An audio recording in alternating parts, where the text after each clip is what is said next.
সম্প্রতি উত্তরাখণ্ডের দেরাদুনে খুন হয় রাজ্যের পড়ুয়া অ্যাঞ্জেল চাকমা। এই ঘটনাকে কেন্দ্র করে দেশ জুড়ে সমালোচনার ঝড় বইছে। ইতিমধ্যে উত্তরাখণ্ডের আরক্ষা প্রশাসন অ্যাঞ্জেল চাকমার হত্যার ঘটনায় মোট 5 জনকে গ্রেপ্তার করেছে। এবার অ্যাঞ্জেল চাকমার হত্যার ঘটনার সাথে জড়িতদের দৃষ্টান্তমূলক শাস্তির দাবিতে সরব হলো এআইডিএসও।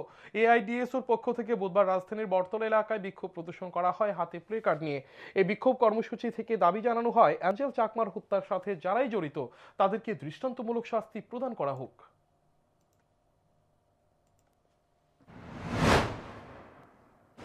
আপনারা জানেন, গত 9 ডিসেম্বর ত্রিপুরার ছাত্র অ্যাঞ্জেল চাকমা, যে উত্তরাখণ্ডে এমবিএ নিয়ে পড়াশোনা করছিল, তাকে একদল দুষ্কৃতী একটা বাজারে জাতিগত বর্ণগত বিদ্বেষকে সামনে রেখে তার উপর নির্মম প্রহার চালায়, লোহার রড দিয়ে তার মাথার মধ্যে আঘাত করে এবং গত 26শে ডিসেম্বর ওইখানে একটা হাসপাতালে তার মৃত্যু হয়।